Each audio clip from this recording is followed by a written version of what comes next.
Welcome to NTD News Today. Here are today's top stories. Former FBI Director James Comey pleading not guilty to federal charges that he lied to Congress in 2020. We have the latest from the courthouse in Virginia. An air traffic controller shortage causes nationwide flight delays. The government shutdown means workers must show up without pay.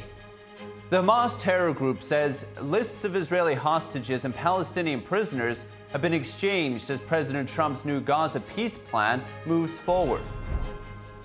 The Nobel Peace Prize in Chemistry has been awarded to 3 scientists for developing metal organic framework materials that can trap gases and even pull water from desert air.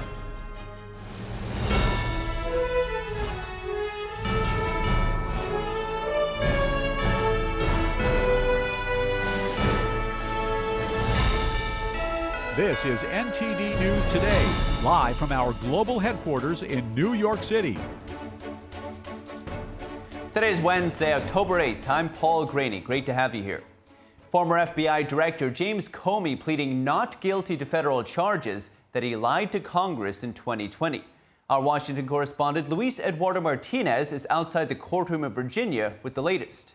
Former FBI Director James Comey heard from Judge Michael Nachmanoff what the 2 charges against him, 2 felony charges against him, one for falsely providing testimony to Congress and another for obstructing a congressional investigation. Those 2 charges were read to him. He pleaded not guilty. So former FBI Director James Comey pleaded not guilty during today's arraignment. What else is expected to happen today? There is a mugshot expected to be taken of former FBI Director James Comey as part of the proceedings. We still don't know if that mugshot will be made public or not. Earlier, we're right outside the Albert Bryant Federal Courthouse here in the Eastern District, and it was on September 25th when the U.S. Attorney for this district, Lindsay Halligan, released the indictment against former FBI Director James Comey, and this was just before the statute of limitations for perjury was set to expire. Anytime now, we're also expecting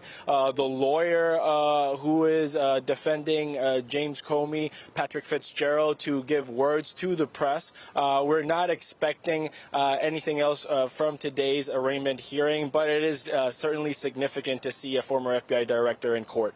These charges refer to a Senate Judiciary Committee testimony that former FBI Director James Comey gave back in 2020. During that hearing, senators questioned James Comey on whether or not he had authorized the leakage of information, of investigations that the FBI was conducting to the press. And when he was asked, he said that he had not authorized any information to be leaked, and that's one of the felony charges is for providing false testimony to Congress. So, of course, it would be up to the prosecutor, to Lindsay Halligan, the U.S. Attorney, to prove whether or not FBI Director James Comey provided false testimony. The second one would be for obstructing a congressional investigation. And, of course, if we look back at 2020, there are several investigations that were undergoing through the Senate Judiciary Committee. It was, for example, the Hillary Clinton email investigation, also the so-called Russia hoax investigation. We don't know yet which of all of these investigations the leakage is referring to, but again, 2 felony charges against the former FBI director sitting at the time FBI director who allegedly provided false testimony to Congress. And over to the Middle East. According to a Hamas-affiliated news outlet, the Hamas terrorist group says lists of Israeli hostages and Palestinian prisoners to be released were exchanged. A U.S. delegation, including Special Envoy Steve Witkoff and Jared Kushner, will join the ongoing talks in Egypt today. The 20-point Gaza peace plan was put forward last week by President Trump. It calls for an immediate ceasefire, a surge of humanitarian aid into Gaza, large-scale reconstruction, and the release of all hostages, both living and deceased, within 72 hours of Israel's agreement. In return, Israel would free 250 prisoners serving life sentences and 1,700 Gazans detained after the October 2023 attack. The plan also sets conditions for, quote, de-radicalizing Gaza and establishing what U.S. officials describe as a terror-free zone. President Trump, meanwhile, hosted Idan Alexander, the last American hostage freed from Hamas terrorists, to the Oval Office yesterday, the 2-year anniversary of the terror attack. Alexander is a dual U.S.-Israeli citizen from New Jersey. He was held captive for 584 days in the Gaza Strip before Trump helped secure his release on May 12th. The president also welcomed the family of Omar Nutrera, a victim of the terror attack whose body is still being held hostage. Speaking to the press, Omar's father, Rana Nutrera, said he reminded President Trump of the importance of returning all bodies for burial. His son Omar was a 21-year-old native of New York. The president today calling for jailing Chicago Mayor Brandon Johnson and Illinois Governor J.B. Pritzker. In a Truth Social post, Trump accused them of failing to protect ICE immigration officers who've been operating there in Chicago. The White House and the offices of Johnson and Pritzker didn't immediately respond to requests for comment. And federal officials are on the ground in Portland and Chicago this week as the Trump administration moves to deploy federal law enforcement. Local leaders are also speaking out against it, but Washington says it's necessary. Here's what's happening. Homeland Security Secretary Kristi Noem visited Portland Tuesday, warning local leaders she could send 4 times as many federal officers if the city doesn't provide additional security. She said her meeting with Mayor Keith Wilson went poorly. And I'm so extremely disappointed. He's continuing to play politics, did not commit to any of those promises, and said that he'd give me an answer by tomorrow. Mayor Keith Wilson said Portland continues to manage public safety responsibly, despite federal claims of chaos. He added that federal officers must meet the same standards as the city's police. Noem also visited the local ICE facility where protesters have previously clashed with law enforcement. On Sunday, a federal judge temporarily blocked the deployment of National Guard members to Portland for the second time. The White House has appealed the ruling. Oregon Governor Tina Kotek says she's happy Noem is on the ground to assess the situation and push back against the secretary's statements. As governor, my job is to stand up for Oregonians, protect them, and just have a direct conversation with the federal administration about what is happening on the ground here in Portland. No one in Oregon is interested in seeing military policing on our streets when people are protesting peacefully. In Chicago, FBI Director Kash Patel and Deputy Attorney General Todd Blanche toured the local field office Tuesday. They emphasized a whole-of-government approach to target violent crime and illegal immigration. It was just, for me personally, rejuvenating to see the operational ground-level support that every single 3-letter agency here is doing, driving towards the same mission. Texas National Guard troops were seen settling at an Army Reserve Center about 55 miles from Chicago, despite opposition from local leaders and a federal lawsuit to block the deployment. Texas Governor Greg Abbott wrote on X, "The elite Texas National Guard are on the ground and ready to go." Governor J.B. Pritzker says the president is using soldiers as pawns, but Deputy Attorney General Todd Blanche says federal law enforcement is stepping in because local leaders are failing to address crime. What we saw was I think, the effect of the leadership of the state and of this city basically giving a free pass to criminals and to domestic terrorists to do anything they want in the city. But Chicago's mayor strongly disagrees, saying federal actions are endangering civilians. The federal government is out of control. This is one of the most dangerous times in our nation's history. The federal judge will hear arguments from Illinois and Chicago on Thursday. Meanwhile, the Memphis Safe Task Force, a joint effort of more than 20 local, state, and federal agencies, have been actively deployed to work alongside local police in the city. A group of National Guard commanders is set to arrive on Friday, although those troops are not expected to take part in law enforcement. And Arizona Governor Katie Hobbs announced today that she is running for re-election in next year's November elections. Here's part of her first campaign video. I'm running to serve you for 4 more years because there's more work to do. While Washington, D.C. keeps driving up prices, I'm taking action to bring them down, to fix our state's education system, and to keep Arizona a safe place for all of our families. The Democratic governor said she will put the people of Arizona first and politics aside. In an interview with the Associated Press, she said she hopes the message will resonate with voters across the political spectrum. To win re-election in a swing state, Hobbs will have to appeal to Republicans. The one-term governor has criticized the federal government and Trump's tariffs, saying they're making life more costly. But she also said she's willing to work with the Trump administration on security issues like stemming drug trafficking. Hobbs' Republican challengers include developer Karen Taylor Robson and members of Congress Andy Biggs and David Schweikert. And now to Tennessee, where Matt Van Epps won the Republican primary for the state's 7th congressional district. He will now face Democrat Afton Benn in a December special election. They're running to replace former Congressman Mark Green, who resigned earlier this year. The former Commissioner of General Services said yesterday he came out on top after a key endorsement from President Trump. That was a boost that helped him surge past 10 other Republican contenders. After the win, Van Epps thanked voters across Middle and West Tennessee, calling it a landslide for his Trump-endorsed campaign. He vowed to stand with Trump in Congress to advance an America First agenda focused on illegal immigration and veteran care, among other issues.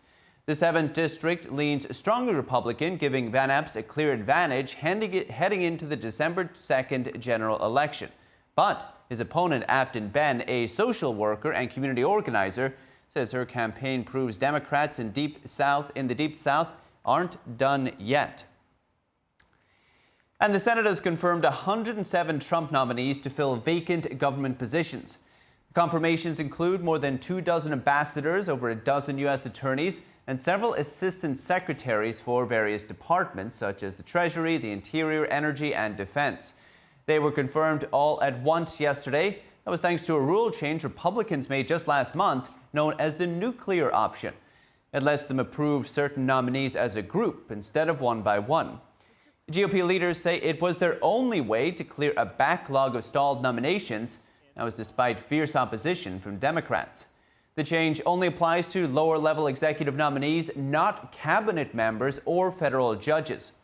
Tuesday's final vote of 51 to 47 fell strictly along party lines. And President Trump says some government programs may be shut down permanently. We have the latest on the government shutdown. And former FBI Director James Comey appears in court after being indicted on charges of lying to Congress and obstruction. What his arraignment could mean for the rule of law in America.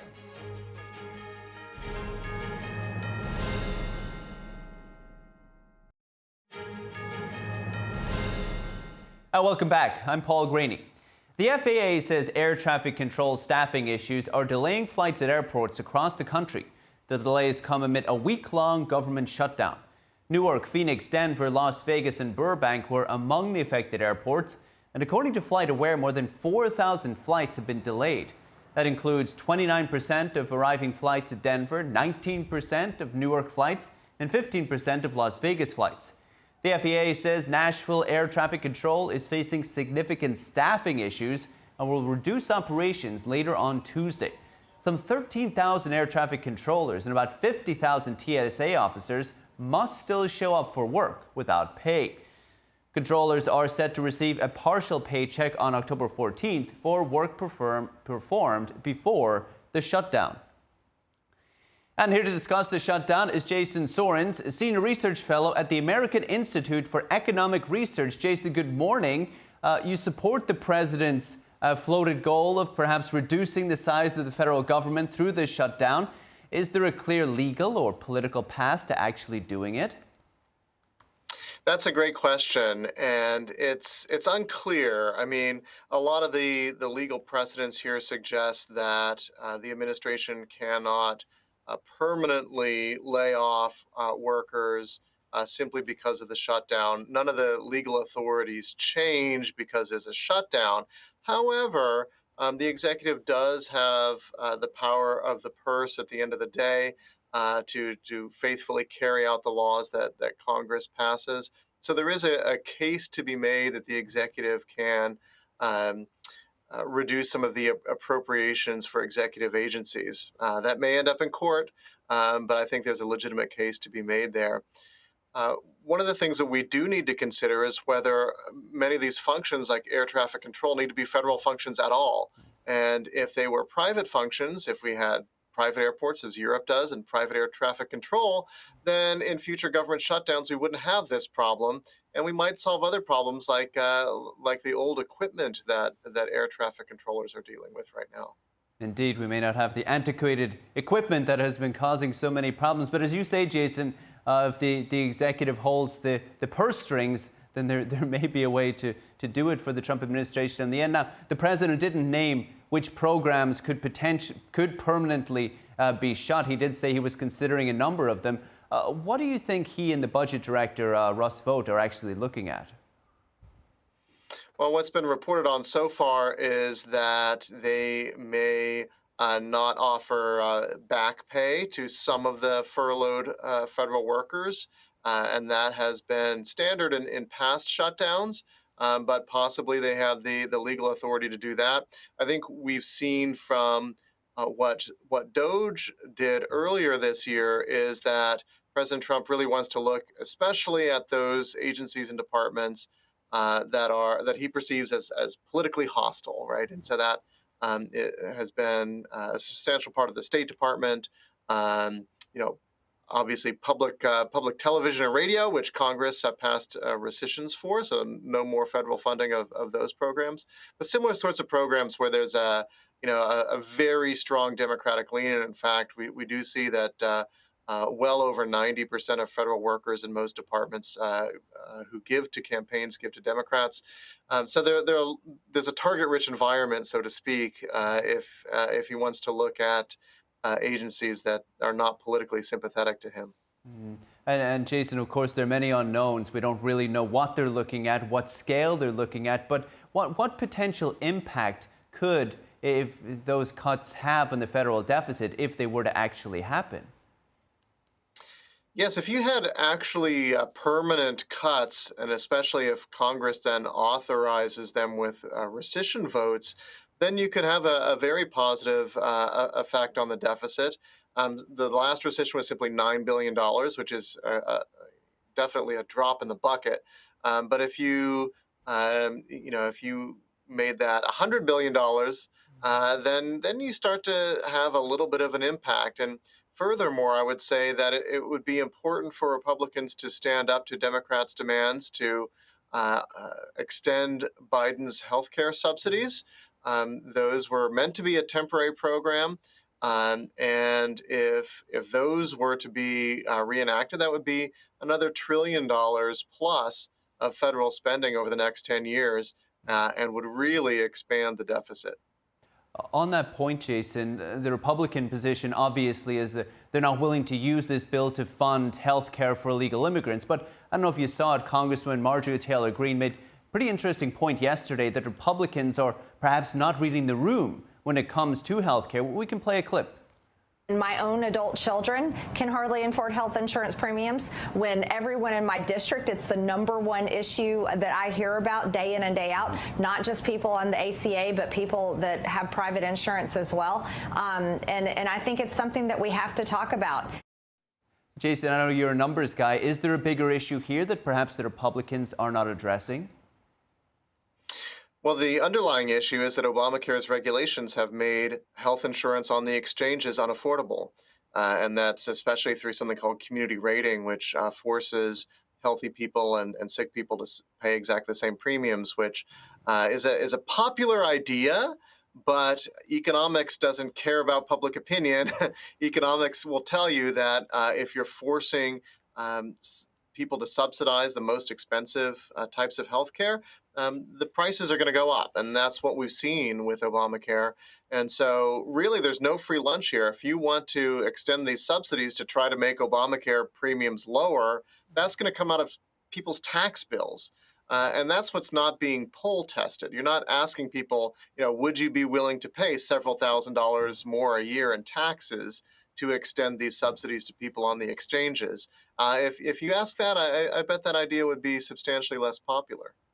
Indeed. Jason, before we finish up, the Treasury Secretary Scott Bessent says the shutdown could hurt economic growth. Do you agree with that assessment, and how exactly may it impact the economy if it keeps going? I think it's unlikely to affect the economy very much, but if it goes on for, say, a month or more, then you start to have potentially some severe financial distress for some of the federal workers who are not being paid, right, and have to pay mortgages and pay for ordinary expenses, many of which are monthly bills. So you could see some distress among those people, and they're probably already cutting back on some of their expenditures right now to make sure they have enough of a nest egg to carry them over through the shutdown. But I don't think the shutdown will last that long. It doesn't look as if people who are on the inside think it will last that long. Um, Most likely, Democrats will back down because they're the ones demanding a new policy change. And so, if it doesn't last that long, I don't expect a significant impact on the overall economy. It's an interesting point, though, because if Marjorie Taylor Greene's assessment is correct, maybe the Democrats feel that they're holding the cards here in the end. So we'll wait and see. Jason Sorens, thank you so much, sir. AIER, thank you. Thanks for having me. And authorities say residents of Southern California can rest a little easier after raids that targeted the Mexican mafia. NTD's David Lamb has the story. On Tuesday, federal and local authorities say they conducted multiple raids in San Pedro, California, targeting the Mexican mafia. Los Angeles PD and the FBI arrested multiple members and associates of the Rancho San Pedro, or R-S.D gang, which officials call one of the most active and violent gangs in the Los Angeles harbor area. 13 people were arrested as a result of the multi-year investigation across several agencies. Authorities say the gang is responsible for criminal activities and violence. The FBI says the R.S.D gang operates under the control of Mexican mafia members who are incarcerated in California state prisons. The L.A. County District Attorney said today marks one of the best days to make that point crystal clear to these violent crime organizations that we will stop them. During their operation, authorities found firearms, ammunition, parts of so-called ghost guns, fentanyl, and drug supplies. If convicted, most of the federal suspects could face a maximum sentence of life in prison. David Lamb, NTD News, California. And joining us now for analysis is Gerard Filitti, political strategist and senior counsel at the Lawfare Project. Gerard, good morning. Good morning. Gerard, what stood out to you in today's arraignment, and what does it tell us about perhaps how the prosecution plans to build a case? What stood out this morning is that the defense is already contemplating some pretrial motions to dismiss the indictment. So the defense is likely going to move by October 20th, which is the court-imposed deadline, to dismiss the indictment for vindictive or selective prosecution, and in the alternative also arguing that the prosecutor, Lindsay Halligan, was improperly appointed and that this invalidates the entire indictment. So the aggressive nature of this defense is what stood out this morning. Why? Why is dismissing it so significant to you, Gerard? Well, it's significant because this is something that is going to play out not just in the courtroom, but also in the public eye. This is something that we will hear a lot about because this is Comey's defense is essentially not only that he did nothing wrong, but that he's being targeted by Donald Trump. And this is why the only reason he's being prosecuted. So this is something that is showing us that the attorneys are going to make this very public, and they're going to be arguing about the politics behind this, not just the law. What is their reasoning for saying it should be dismissed, and how likely is that to actually happen here? I don't think it's likely to be dismissed on the vindictive or selective prosecution ground. Vindictive prosecution is usually when a prosecutor is choosing to file charges against someone for exercising a right, for speaking publicly, which is not something that happened here. This was a testimony before Congress. Selective prosecution means that you're being treated unfairly or differently than others in your shoes. Usually that's reserved for cases where someone is being prosecuted because of race, religion, or some other improper motive. So this is not something that's easy to prove, not something that's easy to get the indictment dismissed for these motives, but nevertheless, this is why it's telling that this is what's being filed, is because the Comey team wants to make this political. Now, as for Lindsay Halligan's appointment, that's something that will be decided by a judge in the Fourth Circuit, whether or not this appointment was appropriate or not done legally. I think ultimately it was, and the case will move forward on those bases. Now, Gerard, when we first heard about these charges, analysts were saying it was quite lean. The charging documents were lean. We don't see much evidence. Not much evidence was made public. Today, are we seeing any additional evidence, that would perhaps indicate the strength of the charges? We're not seeing that much more evidence. We do expect that the indictment will be, well, the indictment has been unsealed, but we expect to see more details coming forward as discovery moves forward. The discovery is, of course, the time when when Comey's team gets to see what evidence the prosecution has against them, what was presented to the grand jury, and the case that the prosecution is going to make. Ultimately, we believe that this has to do with Comey's testimony before Congress back in 2020 when he was asked about authorizing leaks about an investigation, presumably an investigation into Hillary Clinton back in 2016. So what we know so far is very little, but that's not to say that the indictment is insufficient. It charges the bare minimum, so that's why this is going forward. Do we know enough at the moment, Gerard, to say how strong Comey's defense may be? We don't know enough to know how strong Comey's defense will be. However, it's a very tough case to prove. The government has to prove that Comey knowingly and willfully made materially false statements, and that this was something that obstructed, that prevented the Congress from obtaining its objective. Now, this is hard essentially because the government has to prove intent, not just that Comey made a mistake or that he forgot, but that he intentionally misled, that he intentionally lied to Congress. And cases that involve that kind of proof are very hard to prove. So this is something that benefits Comey. We don't know yet the full nature of his defense, but it is up to the prosecutors to prove their case, and this is a notoriously difficult charge to prove. Historically or generally, Gerard, what kind of evidence or how strong a case would proving something like that require? What would we need it? Usually the strongest evidence is testimony from witnesses that Comey knew or that he told someone what he said, what he instructed other people to do. For example, if the person who leaked the information were to come forward as a witness and say, yes, Director Comey authorized me to leak, that would prove the government's case beyond a reasonable doubt. Apart from witnesses, you'd also look at documents. What emails did Comey send or receive? What other communications were there with third parties that would tend to prove that he knew that he was authorizing someone to leak and then intended to lie about it to Congress? Gerard, I don't know if you saw it, but Michael Cohen, President Trump's former lawyer, who is by no means a fan of President Trump anymore, he seems to think that the government may and likely has a strong case, has evidence because they may have access to documents, DOJ documents from that time, FBI documents from that time. But what we're saying is we don't know yet whether they really have that strong of evidence yet. What are you watching? What are the next steps here, and how do you see this playing out? Well, we're going to see the motions that are filed by the defense, both in terms of getting the indictment dismissed and in terms of discovery motions. They're probably going to want to see charging decisions, what was discussed within the U.S. Attorney's Office, but also communications between the U.S. Attorney, between Halligan and the White House to try to prove that this prosecution is politically motivated.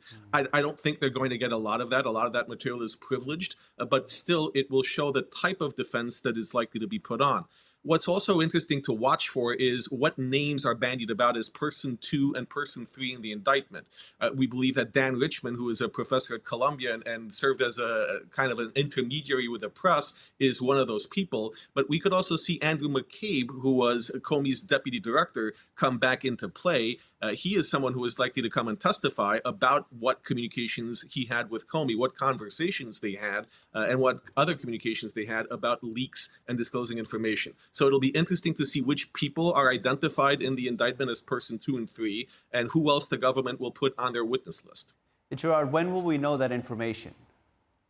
Well, we won't know that information probably until November. The motion deadline is October 20. It will take the judge some time to decide the motions, and then we will start to see discovery motions. So by November, we should know more. At the earliest on October 20, we'll see what these motions to dismiss say. Interesting. Gerard Filitti, Senior Counsel at the Lawfare Project. Thank you, Gerard. Thank you. My pleasure. And thousands gathered at Montana State University's Brick Breeden Fieldhouse last night for a Turning Point USA event. They were eager for a night of political discussion. NTD's Daniel Monahan has the key takeaways from the gathering, which featured entrepreneur Vivek Ramaswamy.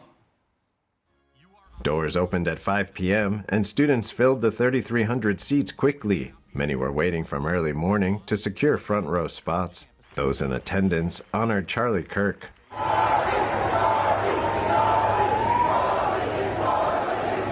Turn us away from divisiveness, separation, and violence. Candidate for Ohio Governor Vivek Ramaswamy called on those in attendance to remember the tragedy of Charlie Kirk's assassination. For years, college students with conservative views, like many of you, were taught to shut up, sit down, and keep their views to themselves. Ramaswamy says Charlie Kirk helped usher in a new dawn in America. Young conservatives, like many of you, started to feel free to speak in the open again as proud Americans. You showed up at the ballot box last November in unprecedented droves to re-elect Donald Trump to his second term as U.S. president. You all did that. The entrepreneur says conservatives stand at a fork in the road for the future of the conservative movement. Do we play the left's game? Silencing, canceling, punishing, authorizing the government to pick winners and losers in the private sector? Or do we stick to the principles of the American founding?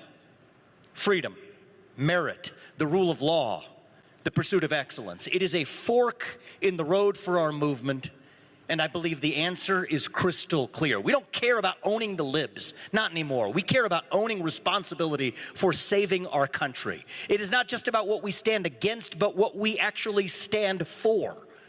Individual, family, nation, and God. Beats race, gender, sexuality, and climate. The evening wrapped up with high energy and a spirited Q&A session. A young attendee asked Ramaswamy whether his Hindu faith conflicted with conservative values or Charlie Kirk's message. Ramaswamy pointed out that he's running for governor of Ohio and not pastor of Ohio. He invited the young man on stage, gave him a copy of the U.S. Constitution, and had him read Article 6. No religious test shall ever be required as qualification to any office or public trust under the United States. Turning Point USA, founded by Charlie Kirk, says each stop is a chance to honor Charlie's mission and keep the fight alive. The organization says free speech is only free if people use their voices. Daniel Monahan, NTD News. Daniel Monahan, thank you. And political turmoil deepens in France after the Prime Minister's resignation on Monday. His departure fuels mounting calls for President Emmanuel Macron to step down amid a growing leadership crisis.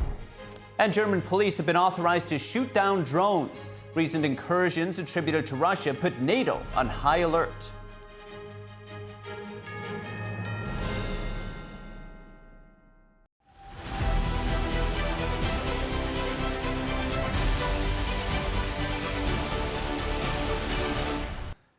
I'm Paul Graney. This is World Watch. The Nobel Peace Prize for Chemistry was announced today. 3 scientists share the prize for their work in the development of metal organic frameworks that date back to 1989. Here's the announcement.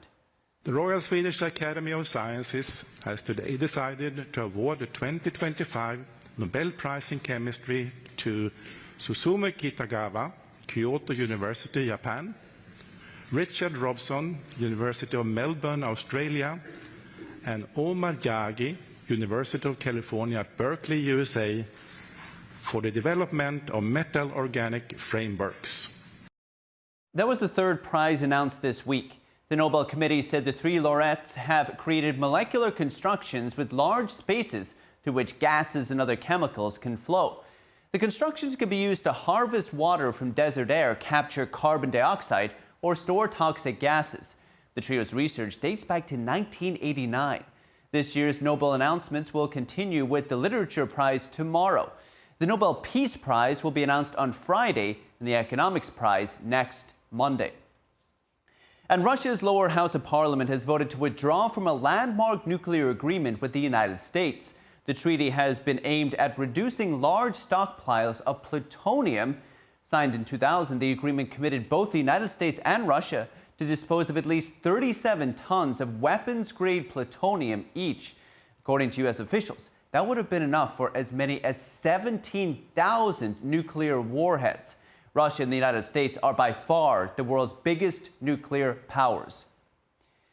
And European Commission President Ursula von der Leyen says Russia is waging a, quote, targeted gray zone campaign against Europe. The warning follows airspace violations, sabotage, cyber attacks. Von der Leyen attributes them to Moscow. This is not random harassment. It is a coherent and escalating campaign to unsettle our citizens, test our resolve, divide our union, and weaken our support for Ukraine. And it is time to call it by its name. This is hybrid warfare, and we have to take it very serious. Just last month, Russian fighter jets breached Estonia's airspace. Drones overflew military bases and critical infrastructure sites in Belgium, Denmark, Germany, Poland, and Romania. Von der Leyen says that Russia's aggression will only escalate if the Kremlin is not challenged.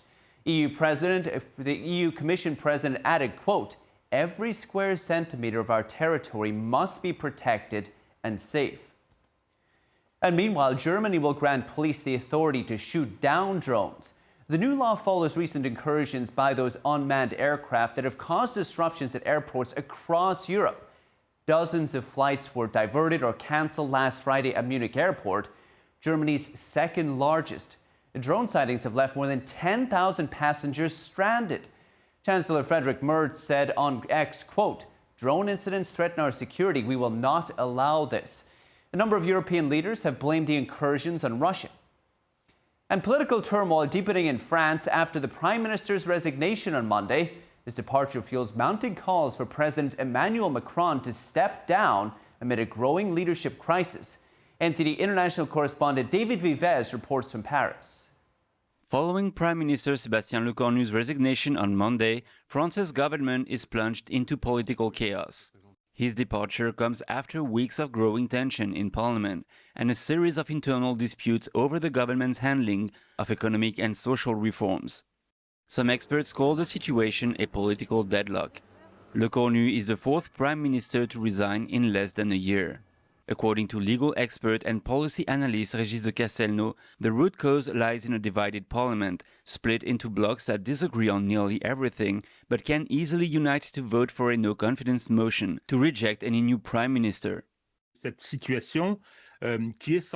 This situation is unprecedented. The president appears very weak in a political system where normally he should have significant strength and leverage, but here we are with a completely blocked parliament. There is no majority whatsoever at a moment when there are significant worries over the economic, social, industrial, and financial situation. It looks like France is a car without brakes, heading toward a wall at high speed. That's the feeling it gives. It's an unprecedented crisis. Following the resignation, three scenarios are possible: the appointment of a new prime minister, snap legislative elections, or the resignation of President Emmanuel Macron. The last option, once seen as unimaginable in France's political system, is gaining momentum. Not only do 70% of French citizens favor Macron's resignation, according to a poll by Odoxa Backbone Consulting, but calls for him to step down now comes from his own political circle, including former Prime Minister Edouard Philippe, who has suggested holding new presidential elections. There are many mistakes Macron made to find himself in this situation, which explains why there are now so many calls for his resignation. He called for snap parliamentary elections in 2024, and the outcome was disastrous. Fewer than 1 in 10 voters supported him. That was a bad gamble. Now, the opinion polls are catastrophic, and we see his former allies, who once supported him, turning their backs and trampling on him. So who knows what will happen next? I think it's unpredictable. Resigning Prime Minister Lecornu said on Wednesday that fresh elections now seem less likely, as parties are showing a desire to approve a budget by the end of the year. David Vives, NTD News, Paris. A bipartisan effort in the Senate aims to counter the threat China poses to the U.S. and its allies in the Indo-Pacific. A foreign relations subcommittee is now investigating illegal activities by the Chinese Communist Party. NTD's Arian Pazdar has takeaways from a hearing yesterday. It is time to call out Beijing's behavior for what it actually is. It's illegal, coercive, aggressive, and deceptive. Republican Senator Pete Ricketts highlights the threat posed by China in the Indo-Pacific, warning that the U.S. must take action. Democratic Senator Chris Coons agrees, saying China is America's main national security challenge. For years, the national security establishment has correctly identified China as our central national security challenge. Today's hearing will explore China's gray zone activities, which are increasingly offering Beijing an asymmetric advantage. The senator says such gray zone activities have been ignored by too many administrations in the past because they fall below the threshold of armed conflict, despite violating international law. He gave a few examples. In Australia, a U.S. treaty ally, for the first time, we saw a large Chinese naval task group conduct a full circumnavigation of the continent and live fire exercises with no warning, an enormous show of force intended to intimidate Australia and send a signal to other regional states. Against Taiwan, record levels of incursion by the PLA into Taiwanese airspace and its economic zones, brazen election interference, cutting undersea cables, and much more. A witness at Tuesday's hearing said the solution to the problem is to develop a comprehensive national counter-strategy. That's by using diplomatic, informational, economic, legal, cyber, and security instruments against China. Senator Ricketts asked the witness, a military veteran, how the U.S. could implement these countermeasures. When you say strategy, help us understand specifically what you mean we should be doing. Chairman Ricketts, thank you. I think it begins with having somebody whose responsibility it is to organize the campaign. China knows how to fill in all of those gaps in our bureaucracy. So however it is that we're organized, they will organize a counter-campaign utilizing their sort of fusion, their civil-military fusion organization to sort of push into the gaps. And so we need somebody whose job it is to build the counter-ICAD strategy and then to get everybody together. But despite China's ongoing aggression, many say the Communist Party is not as strong as it portrays itself to be. Another witness described China's many weak points. What are some specific steps that we could do that would remind Communist China that they've got vulnerabilities as well? Let's not forget that the Chinese are almost wholly dependent on their food needs from other countries. These are countries where the United States has tremendous diplomatic leverage. Dr. Ratner mentioned energy vulnerabilities. These are pretty severe and intense for the Chinese. But also we have to remember that the Chinese economy is currently in a state of disarray. He added that China's economy largely depends on exports to other countries and that this economic model is highly vulnerable to sanctions. He says the U.S. needs to make clear that Chinese state-owned entities and banks could become targets of U.S. financial sanctions. Arian Pastar, NTD News. And a rare scene that would never appear in Chinese state broadcasts. Hundreds of thousands of drones turning into fireballs and raining down from the sky was all during a National Day drone show in China. Now, the incident happened as the Chinese Communist Party marked the 76th anniversary of taking power in China. NTD's Tiffany Meyer has the report. This happened last week in a southern Chinese city. Hundreds of malfunctioning drones started colliding just after takeoff. Sparks and embers rained down on the onlookers like a rain of meteorites, setting small fires on the ground. People screamed in shock. Some spectators ran for cover, while others grabbed chairs to shield themselves from falling sparks. Local authorities say no one was hurt. But an onlooker reported online that many people were hit by sparks. Incredible. And for more exclusive China news and some in-depth analysis, tune into China in Focus with Tiffany Meyer at 9 p.m. Eastern, right here on NTD.